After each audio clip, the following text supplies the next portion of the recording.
Welcome to a Fortuna admissions workshop. Here we are in the second half of February, and many of the world's top business schools have their MBA programs that will welcome you in late August and September.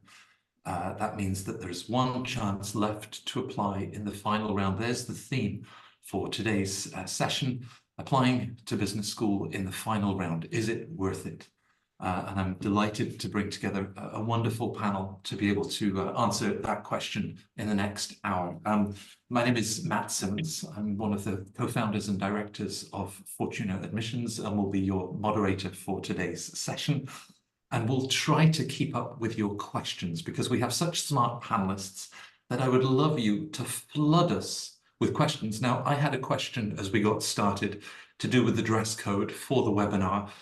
Originally, I thought that I might wear a green shirt, and I was thinking, no, David and Judith aren't going to like that. It's not the LBS and Wharton colours. So then I had a nice blue shirt in the cupboard, thinking, no, I couldn't do that to Virginie. So I've opted for a neutral brown just for the next hour. So just briefly about Fortuna, we work with many of the world's top candidates to the world's best business schools. I like to describe it as a dream team of former admissions directors that come from, well, INSEAD. They come from London Business School. They come from Harvard, Stanford, Wharton, Columbia, MIT, Sloan, Kellogg, Booth, you name it, the top schools. And I am extraordinarily lucky to work with them. And if either of my two panelists ever decide that they want to step away from the current leadership roles that they have, I hope that you'll send me an email or give me a call. We spend a lot of time talking to candidates about their personal plans, whether it's looking at those September deadlines or thinking further ahead. Maybe it's the full-time MBA. Perhaps you're thinking about a master's in management, master's in finance, or some of the other great graduate management education options that these schools offer. So in terms of my panel, it's my pleasure to welcome Virginie Fougier. Virginie, I've had the joy to know for more than a year or two. I'll stop there. Virginie is the Global Director of Admissions and Financial Aid at INSEAD. All of the pens and the notepads, the t-shirts that I do have, it reminds me that INSEAD is the business school for the world. So when she's the Global Director, that really does mean global and for the world. It's always a joy to welcome David Simpson. David started out, we think, working as the janitor at London Business School, but he kept his head clean and he kept working hard. And of course, they had the wonderful sense to make him the recruitment and admissions director for the MBA, for the Masters in Finance. Of course, London Business School also has the Sloan program. And we're joined by one of my co-founders at Fortuna, Judith Silverman-Hadara. Judith was the former acting admissions director at Wharton, and we thought that we'd be able to bring in that M7 US business school perspective. What are we going to be discussing? Well, it's quite a full agenda for the next hour, hence wanting to see all of those questions coming in from you. The final round, where does it fit? Sometimes these myths that the program is already full, so why would you even offer a final round? And of course, how all of that applies to your situation, very, very personal. So a very busy and full agenda. And we're going to kick off just with that idea of the final round. And if it's okay with all of you, I'm going to stop sharing my screen because I'd far rather see our panelists. Of course, I need to just make sure I can do that in one slick motion without actually cutting us off. Can I stop sharing? That one there. It's the big red button. I should have known this after so many years of the pandemic. Great. So I'm going to turn over and perhaps Virginie, the final round, what INSEAD describes as round 4, but of course it's very specific. Perhaps you can even just map out for us the 2 class starts and what that means for the final round. Yes, indeed. Thank you very much, Matt. So indeed, we have 2 intakes, one starting in August and one starting in January.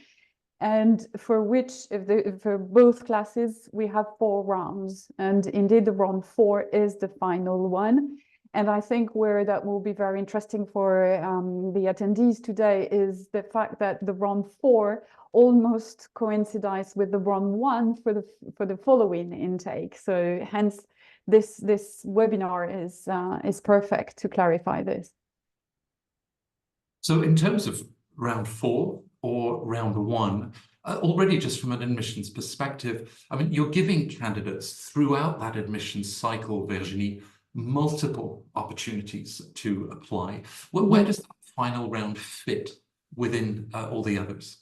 For us, the round 4 is equally competitive.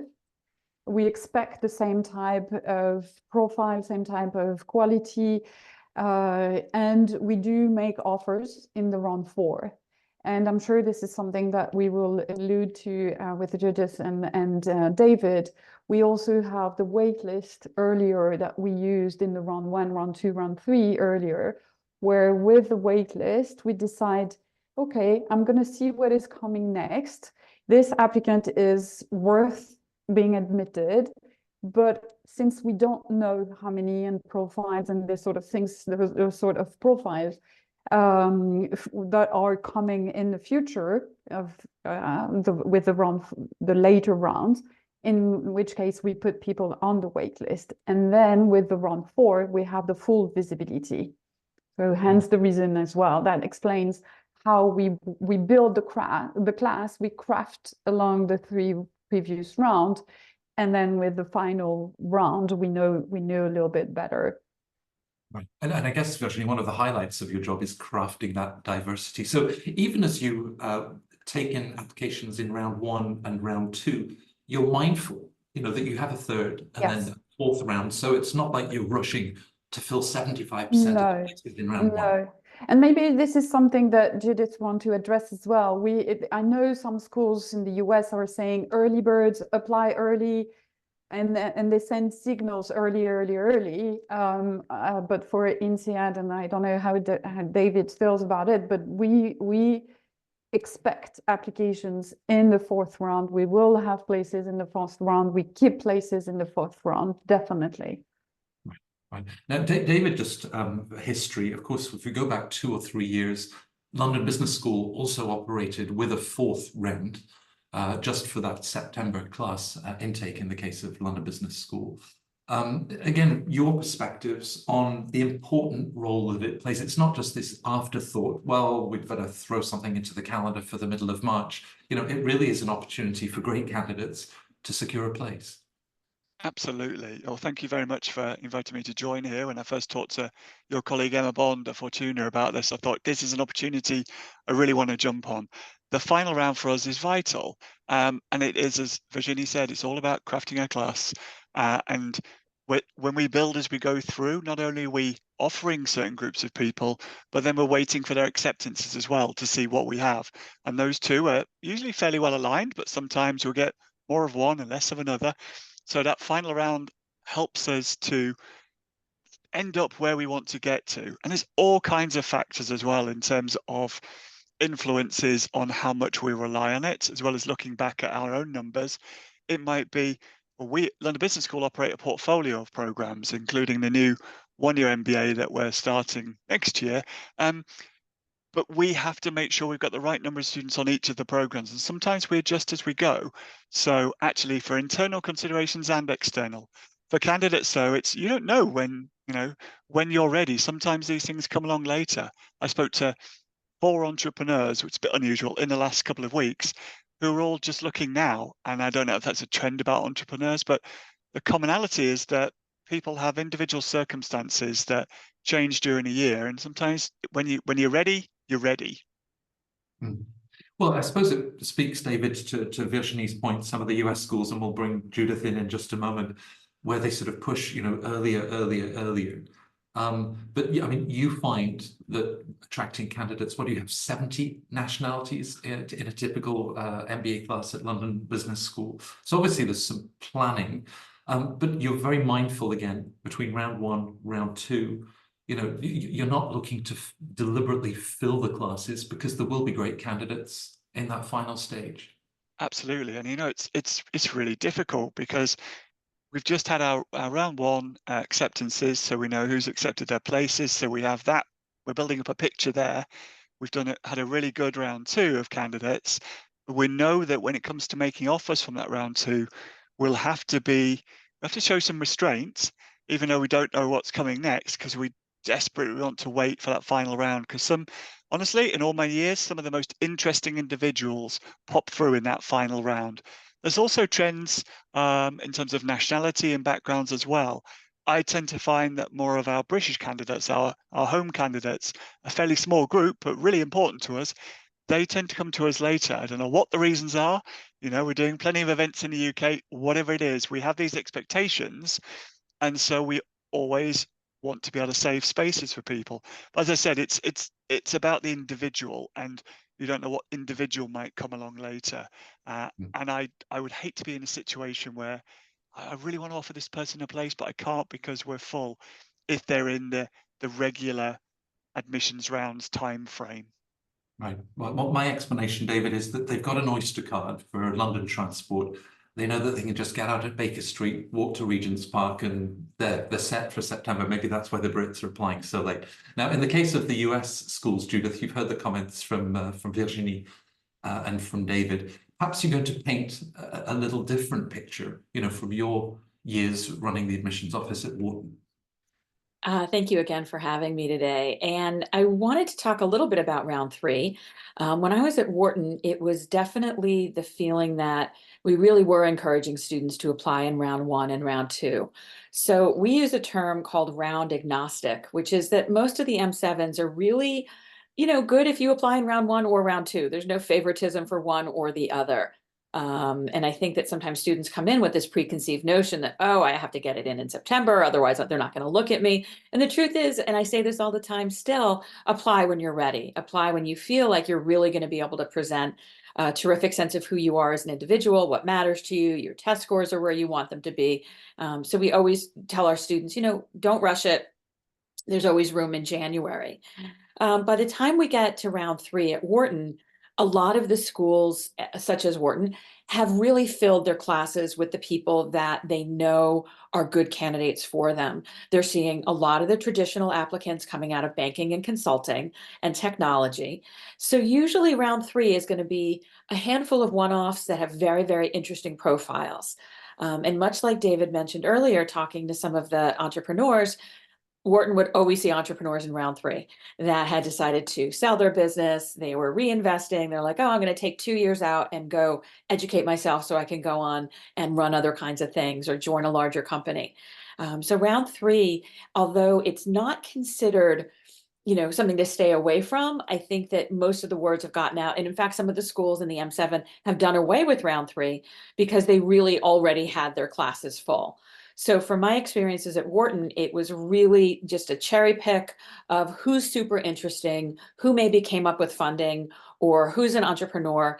We were not seeing a lot of the standard industries applying in round three successfully. And I know that's a tough one because I'm usually a pretty optimistic and encouraging person, but I feel for those industries and those backgrounds, students coming from those places are better off waiting until round one of next year and really kind of entering the pool at that time when there's just much more space available for some of the more traditional applicants. Well, you mentioned other schools among the top US, and of course, Harvard Business School has dropped a final round for individuals in the workplace. They keep that as their 2+2 for seniors that are in college. But I remember having afternoon tea with the Dean of Admissions at Stanford, and I suspect that Sharon probably enjoyed playing Scrabble when she was a young girl. Because when I asked her about round three at Stanford, the word that she used to describe it was catastrophic. She was talking about the chances of being admitted. I think she said there were only 3 places left. Now that seems very extreme. We had several candidates at Fortuna that was successfully applying to Stanford and other M7 schools in that final round. I mean, Judith, with the entrepreneurs that David was mentioning and you alluded to, does that mean that Deloitte and the Big Four, Goldman and the big banks, those are profiles you've probably already seen a lot of? Yeah, I would agree. I think it's really hard to stand out in round three if you're coming from banking or consulting or tech. Usually, again, it's not never say never, but you'd have to be a pretty unusual candidate with a really spectacular application for round three. And there's a lot going on in round three, right? For the US schools, you need to get your GMAT done or your GRE. You need to get everything lined up in fairly short order. And some students are okay with that and they think, okay, I'm going to try it. And then if I don't get in, I'll apply again in the fall. And so my rule of thumb is if you're willing to kind of use it as a test drive, that's okay. But it's also a bit tricky because by the time you reapply in the fall, there may not be that much more that you're adding to your profile. So that's just something to keep in mind. And I usually, encourage students that are just coming to us now and saying, I want to go in round 3, to say, take a breath, take a minute. Are you going to be better serving yourself if you wait until September when you really have the time to put everything together in probably a more cohesive manner? Well, we'll think about all of the things to put together, not least GMAT and GRE scores. But Virginie, I know how much time you and your admissions colleagues in Fontainebleau and in Singapore, you really personalize this admissions experience and the time that you take to look at each candidate. So there's no judgment on a candidate that's applying later. There could be many reasons. We gave the example of entrepreneurs. What are some of the other profiles that have decided actually now is the right time? We all have different situations. Yeah, I think you're touching on a very interesting subject, which is staying very objective. The reasons for applying late is absolutely not us to judge. We have 4 rounds because we expect people to use those 4 rounds whenever it's the right moment for them. So we are not judging, or this person arrives late. However, what we do see sometimes for the round 4 is people who rush, and that you can see it. They submit a hasty application, that is, the essays are not as polished, or the videos are not as interesting or insightful as we wish for. So this is really something we can see for the round 4. For some reason, people just rushing for this last round. And in which case, then I would ask people, why did you rush and not wait for the round 1 of the following intake? Because we have the chance of having 2 intakes per year. So there is, if you miss on the round 4 for the August intake, you always have the following January, and 6 months after we have the other August intake. So that, God knows that it comes back quite quickly for us. So absolutely, I think it's very important to consider the round 4 as well, and we are absolutely agnostic, to use your word, Judith, earlier. We are absolutely agnostic, and I saw a couple of questions in the chat that are related to chances and equal chances. We apply the same criteria or the same selectivity for the all rounds.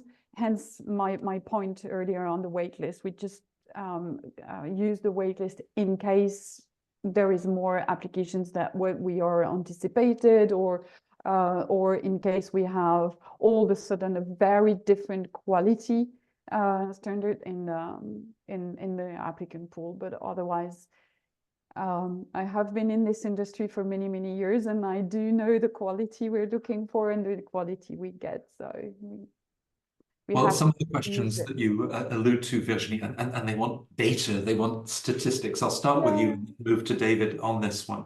And even, for example, the volume of applications for the September class start versus the January class start. But is it that you get more applicants, let's say in a round 1 or around 2, and are offering more places, and then fewer applicants in round 4 when perhaps there are fewer places? So statistically then, the chances are as good in any of those. That's absolutely correct. We get the bulk of our applicants apply in the first 3 rounds, and the round 4 is smaller. However, we keep a fair proportion for the round 4, same proportion. Right. David, you've always described yourself as being cautious, and I love you for it. So as spontaneous as it would be to offer 90% of the places in round 1, and you don't know, what might happen and what you will see in the later rounds. Do you see something very similar, perhaps, higher volumes round 1, round 2 versus round 3? So statistically, chances are similar. And perhaps I can also then just bring in the other element of scholarships and how those operate, and how that might be an incentive to apply earlier or later in the cycle. Yeah, so the same as Virginie, we have the bulk of our applications and offers made to the first 2 rounds. So we know to expect it, so we adjust for it. but that also means that we know roughly what to expect with a final round and how many places to offer. I think the biggest difference, perhaps the unknown, is the variety. I think there's quite a lot of polarization in the final round in terms of quality and suitability. We can have some amazing individuals who, for whatever reason, only decide or only become available for that final round. It might be taking the test later. It might be just sourcing funding at that point. It might be having an aha moment of, this is right for me, or a changed employment situation. We don't mind. We see all the answers. There's also a group of people who perhaps didn't get into their first choice school, and this is where you have to be careful. Virginia's talked about preparation and readiness. It's true. We can spot people who are coming through because they didn't make it elsewhere, and where perhaps they're trying with some other schools. And if some of the other schools had later rounds that do the same thing, you have to show that you really want the school you're applying to. We want to be everybody's first choice, or they know exactly why they'd apply to London Business School or any of the other schools, and that's important to us. I don't really mind if somebody did or didn't apply for other schools, or did get in. You have to be clear on why you want to look at this school. So many of those candidates won't make it unless they're really focused or they're as strong as we need them to be. Would they make it in round one? Well, perhaps not anyway. So actually, do you go for late or early? It depends whether you're a good fit in the first place, because if you're not, it wouldn't matter. Scholarships, the same applies actually. We award them as we go through. We try and keep some back for the final round. Same thing. Scholarships are there to help enable the most interesting candidates to join the program, whatever their background. And so we know we're going to have some great people, and so we'll hold some back for that final round.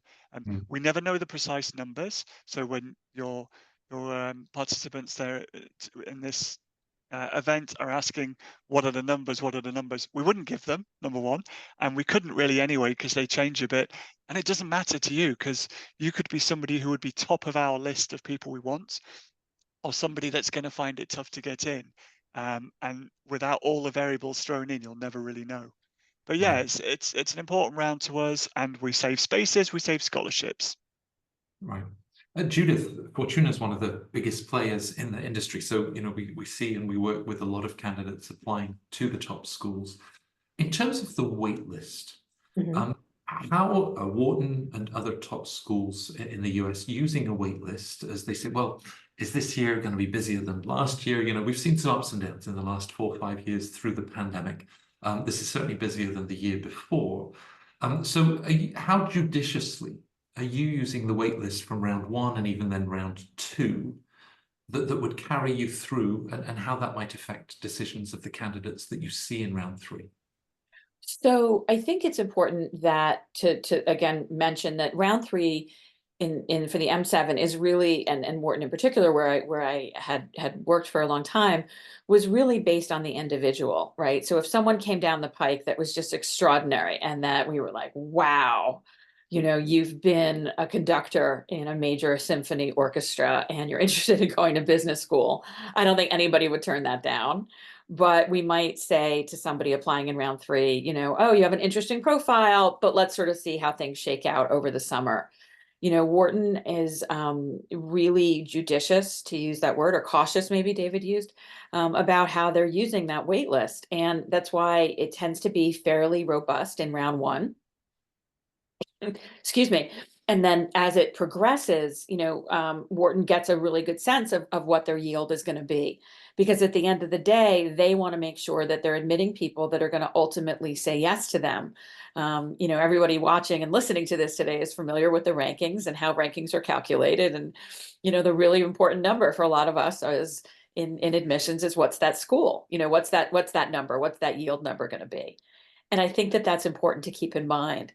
So the wait list, although it is really so challenging for students that are on it and they're wondering, and they have waitlist managers and they want to make sure they're sending enough information, but not too much. And, it's really, really delicate. Matt and I often joke that it's a lot of like dating, you know, like what can I send that's going to send the right message, but not overdo it? And, you know, how do I make sure that the school wants to have a second date with me, that kind of thing. And so I would say that the round 3 is definitely taken into consideration when they're looking at the waitlist, but the waitlist tends to be more people, as I was mentioning earlier, from those traditional industries. So more banking, consulting, tech, etc. And then round 3 again is going to be sort of those one-offs that the school may say, oh, I absolutely cannot live without this candidate. So I know, you know, many of you here may be on wait lists at other programs, and we certainly encourage you to deposit when you hear, because you want to make sure that you get your spot somewhere, and that but you keep your options open. And it may be that you haven't really researched all of the schools that are possible for round 3 or round 4, but they're going to be great fits for you. So at the end of the day, I really like to encourage students to very much keep their options open, especially this time of year. Right. Just for the public record, Judith, in that dating game, I always used to overdo it, and there was never a second date. So I think there are a couple of candidates, Virginie, because, you know, we've talked about a job market, you know, a year ago, and some of the big tech firms that were laying off. You know, financial services has been more skittish in the last 6 to 8 months. And you're taking into account all of those wider macro trends. Some candidates worry, you know, I'm getting older. One of the questions that's come in, you know, I'm going to be, you know, 35 and I really need to hurry. But again, do you sort of urge caution, step back and say, well, you know, far better that you put together a really compelling, strong application, particularly with the 2 entry dates at INSEAD. We'd rather hear from you when we're ready than trying to save 6 months and think, well, I'll be a little bit younger. Yeah, I agree with that statement. I think it's very important to not rush. And it's not because you will be 6 months older that will make a huge difference. And we also see sometimes people who ask for a deferral, and then they will be older by when they start the program. So they apply, they are 34, but then when they are on the program, they're 35. So for all these reasons, I think it doesn't make a difference. What does make a difference in terms of age is more the content of the scope of the role. And I think whether you have 8 years, which fits within our range, 8 years or 10 years, what is really important is the level of responsibility. And because we have our EMBA program as well, which is more crafted for people who are in more senior positions, in that case, this person may be pushed towards the EMBA. The good news is that it's the same application, because we will then just move to another person in my team, and this person will be reviewed with the same application. So it doesn't take the whole hurdle of going again through the application process. But this is what is happening. The main difference is not in terms of pure age or pure number of years of work experience, is more the content of it. And 6 months does not change anything. When you have reached such a level in the company, for example. The other thing is as well with the reapplication. So we alluded to this point earlier. We have a very thorough process where we do look at all the applicants from A to Z. We read everything, including the video, which we ask pre-evaluation. And in that case, once we have done this due diligence of looking at all the elements, if we say no, we deny the applicant, the reapplication in the following round does not make any sense. And I know this is a major difference with some of the US schools as well, because if you apply round 3 and you don't gain admissions, as Judith explained, then you can reapply on the round 1. You need to have some significant changes, but you can apply for the round 1 and try your luck with the next intake.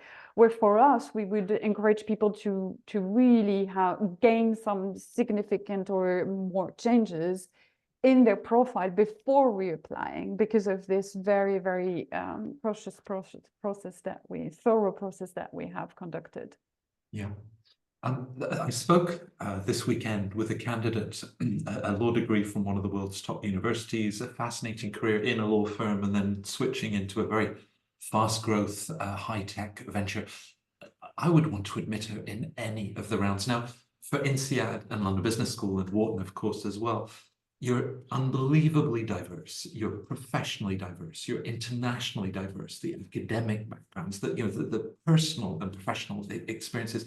David, to what extent, as you're crafting the diversity that Virginie was describing, do you have in the back of your mind, oh, we've got a lot of consultants, we've got quite a few software engineers. Do you simply look at each candidate with that fresh perspective? Who do I have in front of me? And try not to be too mindful of those you've already admitted? Yeah, I mean, it tends to take care of itself. I know it sounds a bit erratic, but we'll look at every individual and what they can bring and what they offer and what their aspirations are and the realism or ambition within those aspirations. And then the interview is going to tell us the most. What kind of person are they? Have they got that special spark we're looking for? And I think that's more important than, oh, they're another tick, they're in this category or they're in this category. We will look at the statistics of the class at the end. As we're going along, we'll keep an eye on it, but we also have expectations of, well, round one, we know we get more from North America applying and fewer from Europe. In round three, we'll get, more from Europe and fewer from everywhere else. Some of it's to do with timings and visas and moving to London and preparation. Some of it just seems to be market behavior, I think. So no, it's an individual level with a close eye cast upon it. Because of course we can, as I said, we can make offers, but then who ends up joining? It tracks all the way through, but you've got so many different data points you need to observe and potentially adjust that. And by the time you get 2/3 of the way through or past rounds 2, how much can you adjust anyway?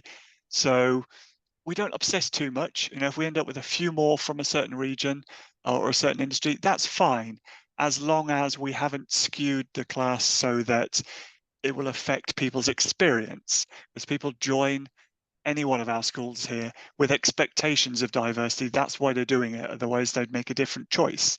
So we have a responsibility to keep some level of it, but with the flexibility that means we don't have to obsess, I think. One point I wanted to chuck in, I know it wasn't what you asked, but before I forget it, is that point about deferrals that was made. It's an interesting one. I think there might be some people who apply in the final round thinking, well, I can always defer, if I can't make it. No, we don't allow many deferrals because we think if you've applied for 1 year, you should be going for that year. That's when we're considering you.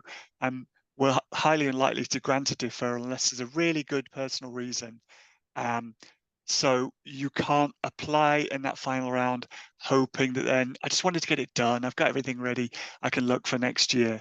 We don't do that, and I don't think many schools do, unless they have a formalized system.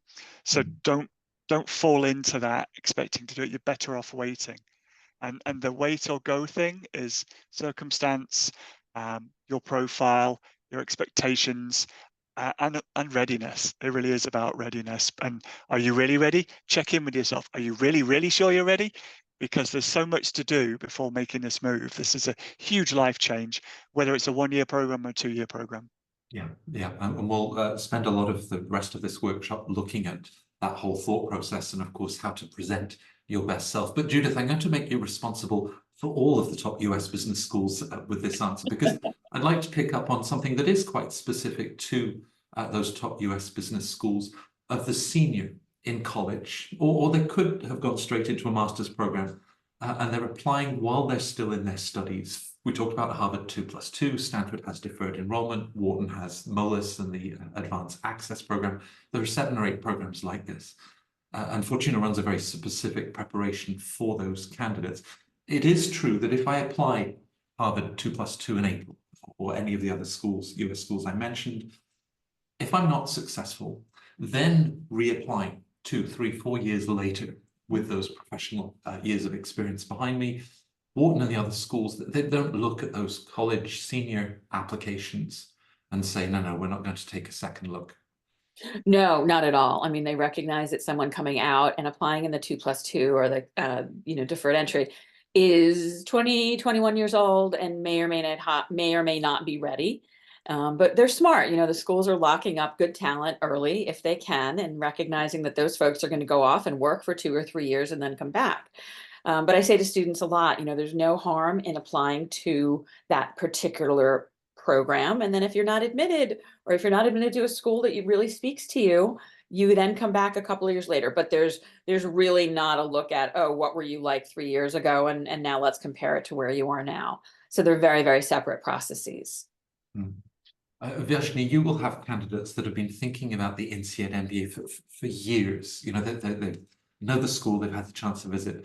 But I'm sure when you welcome them onto the campuses in the fall or in January, perhaps somebody comes up and says, you know, Mrs. Fugio, I applied in the last round. You know, I didn't think that I was going to, and you offered me this place. Do you sometimes get that message from someone that's applied at the later stages, and, you know, the joy of surprise?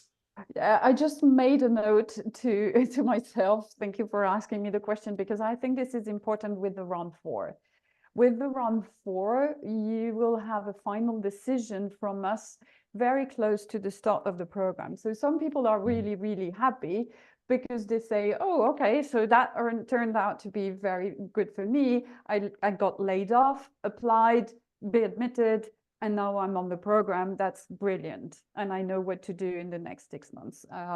Where some people who apply for the round 4 had not anticipated that, in fact, we start releasing content even earlier than the beginning of the program. So we really start to release things like how to job search, how to prepare for your CV. Because of the one-year format, we want people to really hit the ground running and be ready for some of the job interview that will happen. If you were to start in August, some of the job interview could potentially happen in December, maybe, depending on the recruitment cycle from this company. So we have to prepare people. And some people tell us, oh, wow, I didn't know that I had to move my family all the way to France or Singapore, borrow the money, and move and get ready for the program within a couple of months. So this is my word of caution here with the round 4. But for some people, it works really well, and they prefer that sort of pace. And maybe one thing that I need to also reinforce is the scholarship offering for our round 4 is slightly less, because we use different sources of funding for the scholarships. Some are INSEAD money, and in which case we can offer indifferently. But some are donors' money, and or companies like L'Oreal or Sasakawa. They have a say in who they award, and in that case, the round 4 is too late for their revision, for the review of their cycle for the scholarship. But for us, it's totally indifferent. Hence the reason why for the round 4 there are slightly less offerings. So if you heavily rely on scholarship to finance the program, then I would encourage the first 3 rounds. Now, whichever round, and David, one of our viewers, Asap, I think, has anticipated this very well. He said, you know, Mr. Simpson, such respect.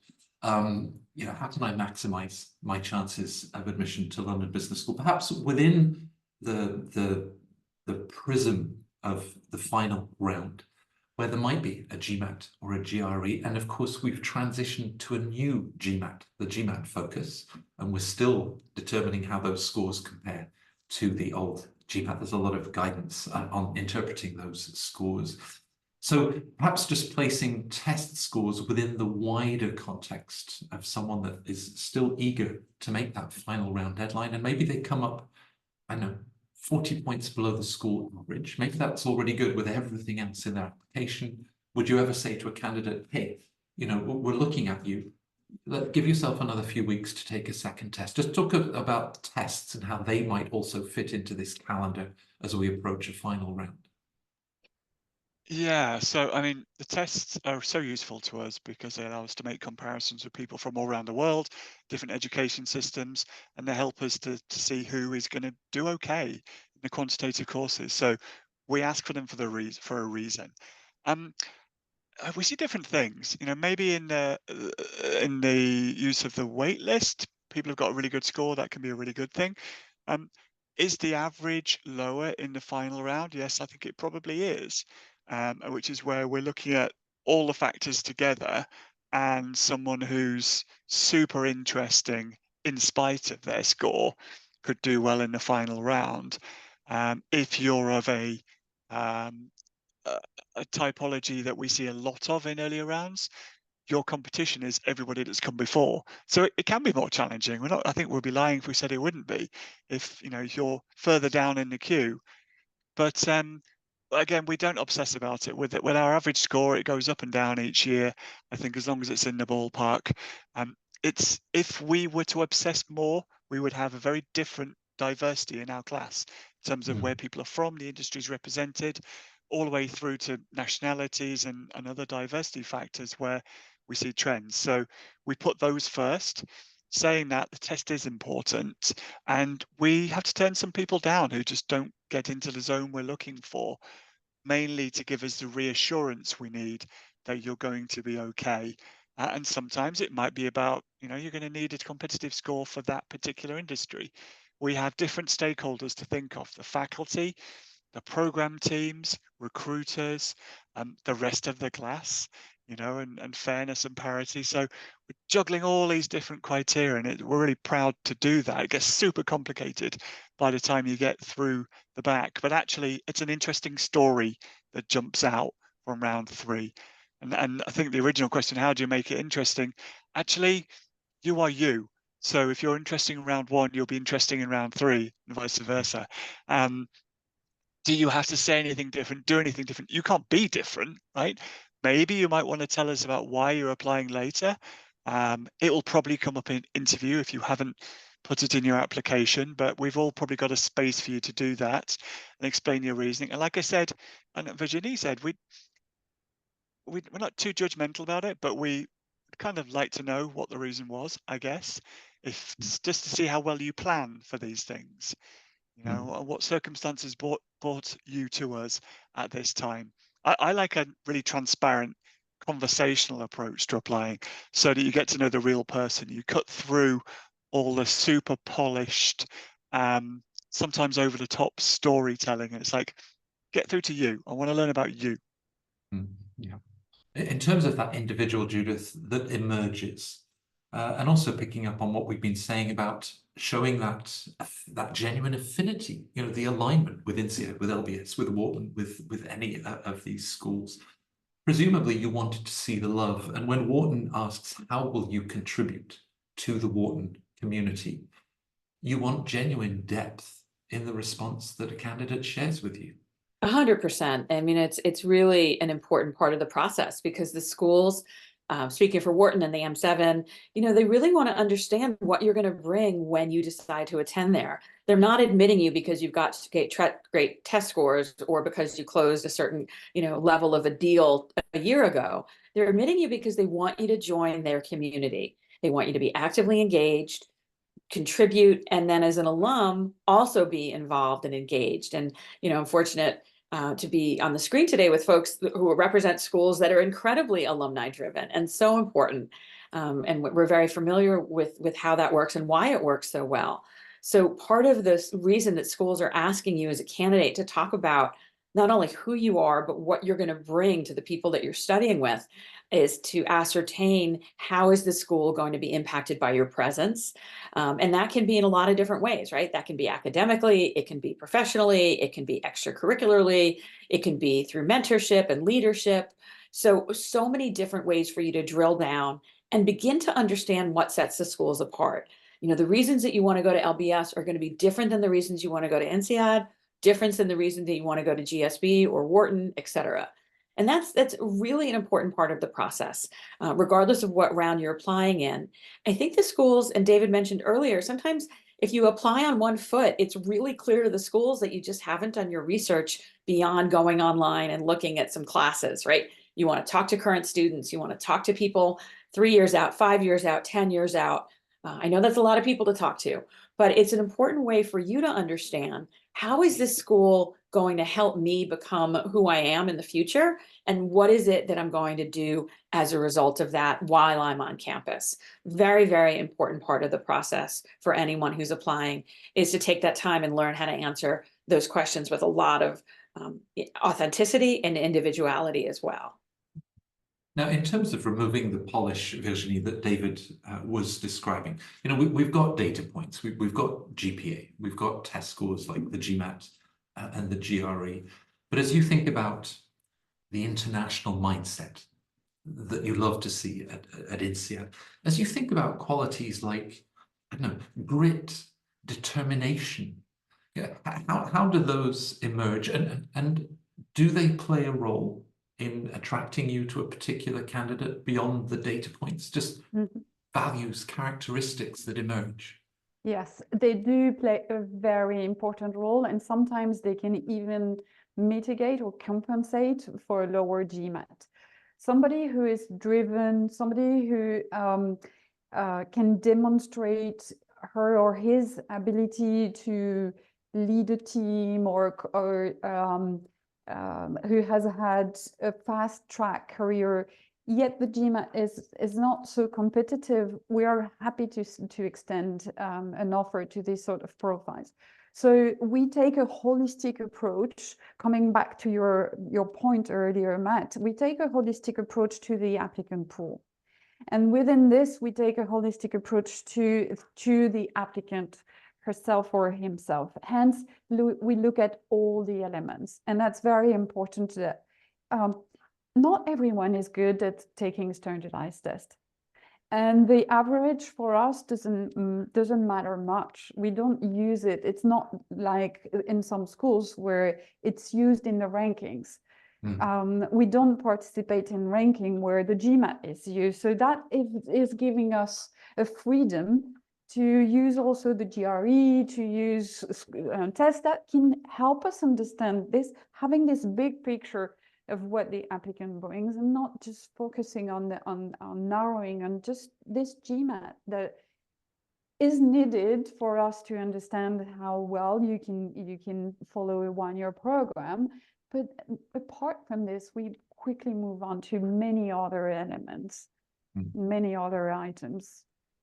And maybe one thing that applicants should know, and David was very transparent about the round 4, or the last round, sorry, to be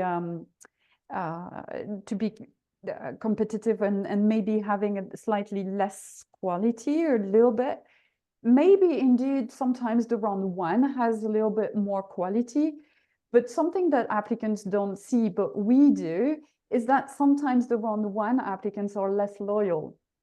They are the ones shopping around, and they are the ones that maybe they have offers from 4 or 5 different schools. They are not so committed. They are still deciding. And for the round 4, in fact, we see people who are a lot more committed. People who have made their due diligence, they may apply round late, but they are a lot more loyal. So this is also something that people don't see, but we inside realize that this difference between the behaviors in the rounds.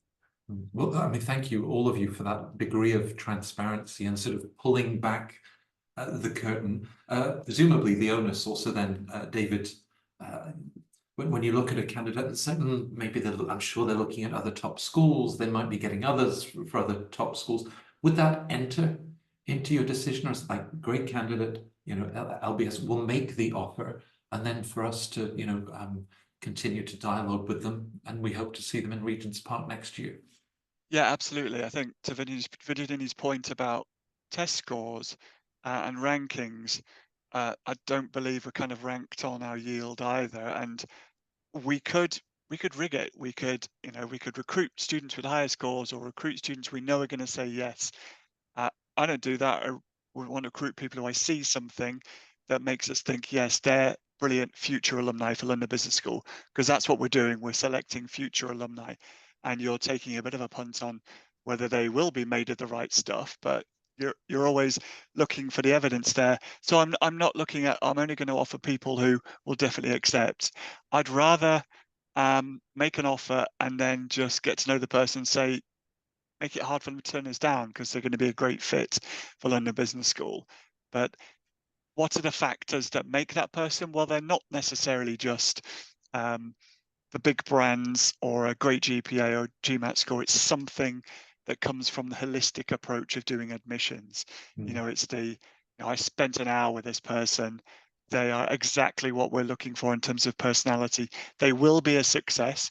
We can do a reasonably good job of predicting success if people stay on the track that they're on with their application or at the time of application. We've been doing this a long time between us, and we're really, really proud of what we do in searching for potential and searching for future successful candidates for our schools. So we want to see people are loyal, but we are also willing to be still talking to them through the process of educating them, I guess. So it's a balance between the two.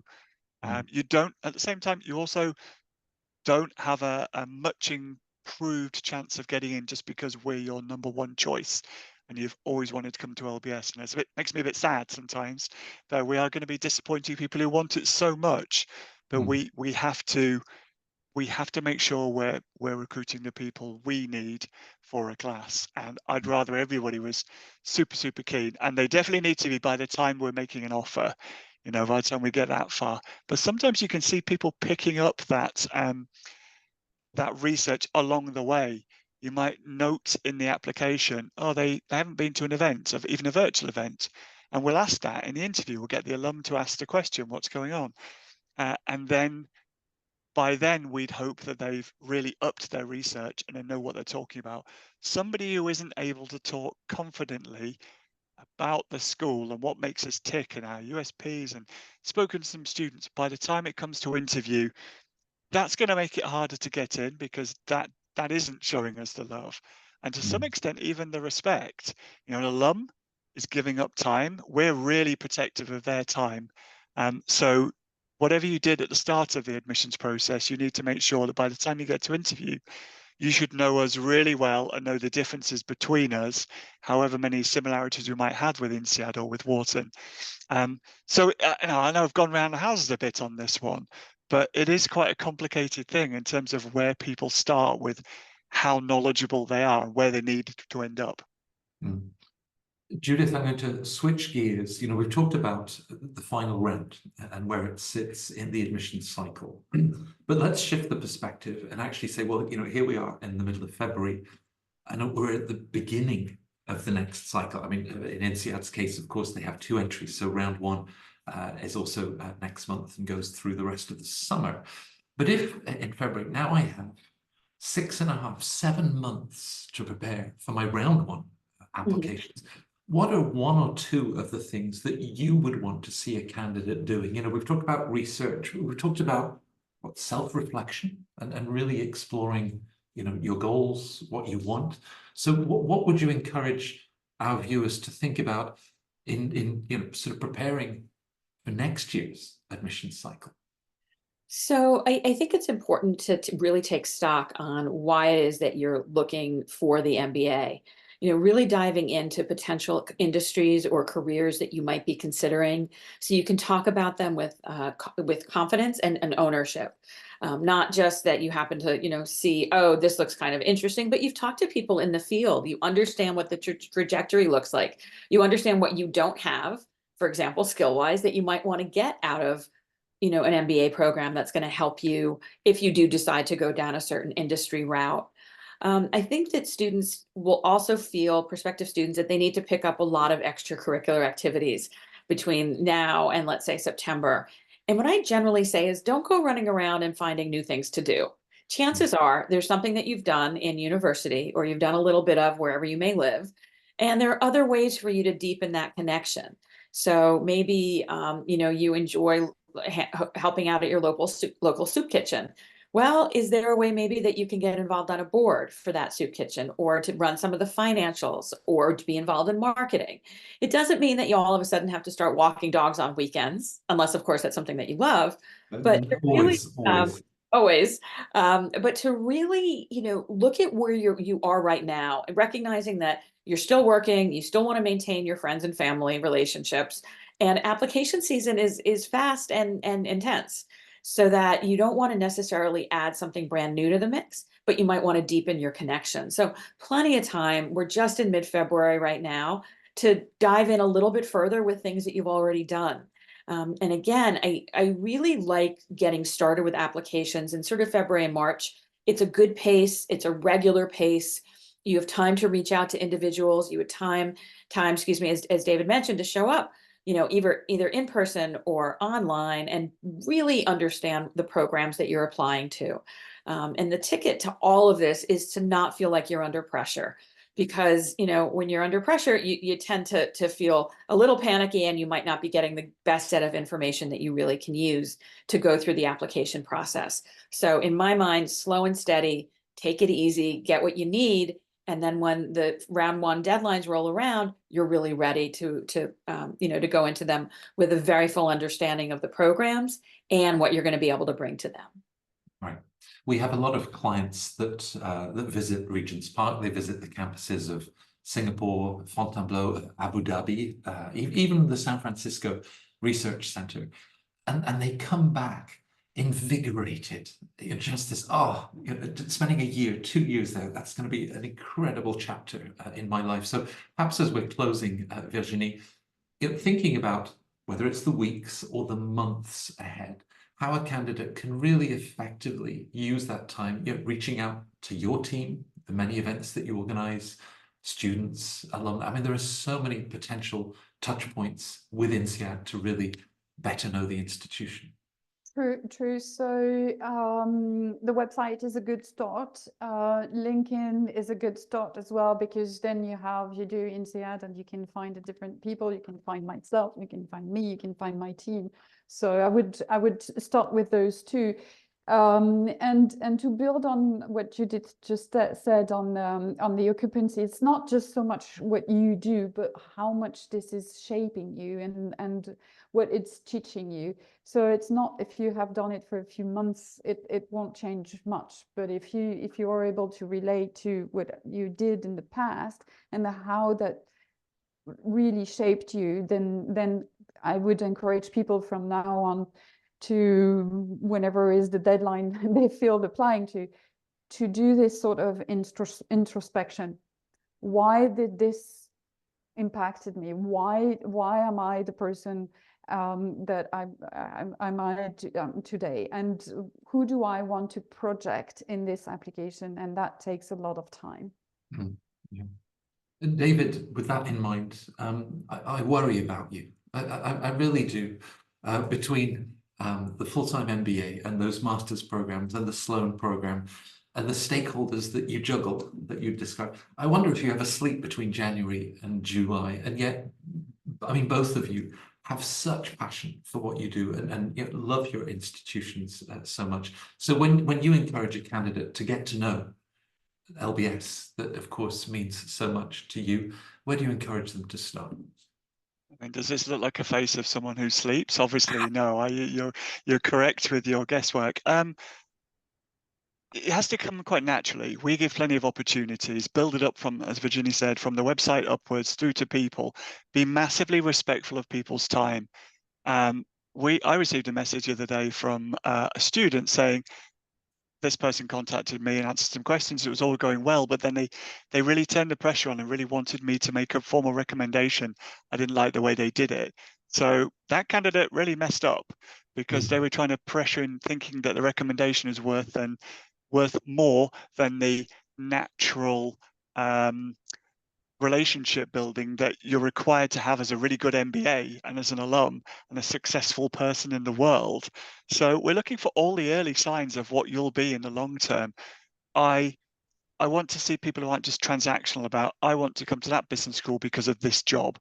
This is a lifelong investment. You should treat it seriously and talk to people that will help you. And in terms of that research, it's all about people. Sometimes it's about premises, so visit if you can. Not everybody can. But there will be people near you. Think like a London Business School student or INSEAD student, or from wherever. Try and get to know people from all different backgrounds if that's what you're interested in, because that's where you're going to end up sitting, surrounded by people who are very different. But it all should come naturally. You know, yes, we look at the question that says, who have you spoken to? What events have you been to? And that counts. But we need to see and feel that you did that because you got it, you're passionate about the school and you really want to join it, rather than I'm ticking some boxes because this is what they expect. I don't really know how to describe it. Maybe I wouldn't tell you anyway, in terms of some of the tricks of the trade of looking for people to see whether they really want it enough or they'll be a good fit. I think a lot of it just comes from experience and from, well, a number of people reading an application, reading a file to make sure that we together decide. But yeah, research is about people. It's about planning, and it's about things like running your planning on your admission, your planning on your funding, how you're going to make a selection between schools. You know, just thinking lots of different streams of work when you're doing this. Treat it like any project. Manage that project, and with any project, there's a research phase, right? So you're spending a lot of time doing that. Well, we make it about people, but the three of you make it, you know, to make this workshop as encouraging and informative and supportive. I mean, you mentioned earlier, you know, it's no fun to let somebody down that's been dreaming of coming to your business school for years. Equally the joy of then admitting individuals and knowing the transformational experience that it will make. Judith, the same for Fortuna, and I'm just going to bring up our slide because we also try to make it about people. And the idea of how sharply can I do this? I often mention to individuals that reach out to Fortuna, well, actually, you could be speaking to Judith, and it's like getting an upgrade on the airline, certainly compared to speaking to me and other colleagues. You know, you bring all of that insider experience. Emma Bond, who used to work with David, do find the recording that Emma and David did just about London Business School. It's got incredible viewing numbers. Same thing, our co-director Caroline, who used to work with Virginie, they've done dedicated sessions just about INSEAD. You hear them going back and forth with these memories of the school that they all love so much. So we hope that some of those resources, that this workshop and those other recordings that we've had the great fortune to put together with David and with Virginie are incredibly helpful. There are many, many more that look at rounds of applying. They look at test scores, recommendations, essays, everything, you know, looking under every carpet and in every cupboard. And reach out to us so that you could talk to myself, talk to Judith, or to our other colleagues and share your personal story. So if it is the final round and you're sitting up late to study data sufficiency and critical reasoning, good luck with that. But again, feel free to reach out and we can have a conversation about being ready for that final round versus perhaps thinking about future rounds in the next admissions cycle. But I think for me, it just is to finish. I love doing these events. Virginie, David, it's such a pleasure to welcome you. Judith, you're like my big sister. So thank you, all three of you, for joining us. I hope that it was inspiring for everybody that's taking their next step. It's great to have you with us. Thank you very much. Thank you so much. Bye.